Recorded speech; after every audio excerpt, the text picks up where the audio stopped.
ní Dáfídì orí 22. Ọlọ́run mi èéṣe tí ìwọ fi kọ̀ mí sílẹ̀, tí ìwọ sì jìnnà sí ìgbàlà mi àti sí ohun igbe mi. Ọlọ́run mi, èmi kígbe lé ọ̀sán, ṣùgbọ́n ìwọ kò dáhùn, àti ní ìgbà ooru èmi kò dákẹ́. Ṣùgbọ́n mímọ́ ni ìwọ, ẹni tí ó tẹ ìyìn Ísírẹ́lì dó. Àwọn baba wa gbẹ́kẹ̀lé ọ, wọ́n gbẹ́kẹ̀lé ọ, ìwọ sì gbà wọ́n. Wọ́n kígbe pè ọ́, a sì gbà wọ́n. Wọ́n gbẹ́kẹ̀lé ọ, wọn kò sì dààmú. Ṣùgbọ́n kòkòrò lé èmi, kì í sì ṣe ènìyàn. Ẹ̀gàn àwọn ènìyàn àti ẹlẹ́yà àwọn ènìyàn. Gbogbo àwọn tí ó rí mi ń fi mí rẹ́rìn ẹlẹ́yà. Wọ́n ń yọ ṣùtì ètè wọn. Wọ́n ń mì orí pé, jẹ́ kí ó gbẹ́kẹ̀lé Olúwa, òun ó gbà á là. Jẹ́ kí ó gbà á là nítorí inú rẹ̀ dùn sí. Ṣùgbọ́n ìwọ lé ẹni tí ó mú mi jáde láti inú wá. Ìwọ lé ó mú mi wálé àìléwu nígbà tí mo rọ̀ mọ́ ọmú ìyá mi.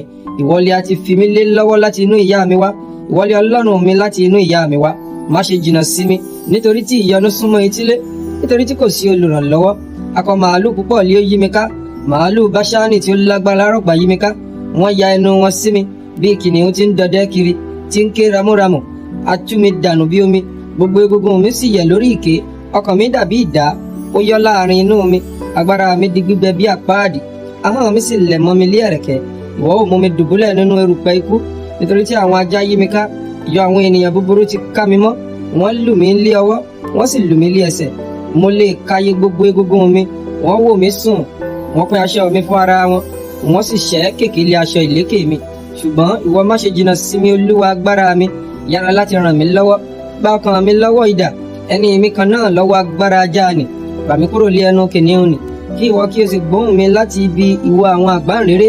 Èmi ò sọ̀rọ̀ orúkọ rẹ fún àwọn arákùnrin mi. Lé àwùjọ ìjọ lé èmi ò máa yìn ọ́. Ẹ̀yin tí ó bẹ̀rù Olúwa, ẹ yìn ín. Gbogbo ẹ̀yin irú ọmọ Jákọ́bù, ẹ yìn ín lógo, kí ẹ sì máa bẹ̀rù rẹ̀ gidigidi.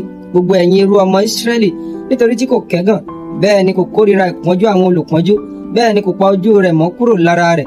Ṣùgbọ́n nígbà tí ó kígbe pé ó gbọ́, nípa tirẹ̀ ní ìyìn mi yóò máa wà nínú àjọ ńlá. Èmi yóò san ẹ̀jẹ́ mi níwájú àwọn tí ó bẹ̀rù rẹ̀. Àwọn olùpọ́njú yóò jẹ, yóò tẹ́ wọn lọ́rùn. Àwọn tí ń wá Olúwa yóò yìn ín. Ọkàn yín yóò wà láéláé. Gbogbo òpin ayé ni yóò rántí, wọn ó sì yí padà sí Olúwa, àti gbogbo ìbátan orílẹ̀-èdè ni yóò wọlé sìn ín níwájú rẹ̀. Nítorí ìjọba ni ti Olúwa, òun sì ní baálẹ̀ nínú àwọn orílẹ̀-èdè. Gbogbo àwọn tí ó sanra lé ayé yóò máa jẹ, wọn ó sì máa wọlé sìn ín. Gbogbo àwọn tí ó sọ̀kalẹ̀ lọ sínú erùpẹ̀ yóò tẹríba níwájú rẹ̀. Àti ẹni tí kò lépa ọkàn ara rẹ̀ mọ́ lé ààyè, irú kan yóò máa sìn ín. A ó sì kà á ní ìran kan fún Olúwa. Wọn ó wá, wọn ó sì máa sọ̀rọ̀ òdodo rẹ̀ fún àwọn ènìyàn kan tí a ó bi pé òun lè ṣe èyí.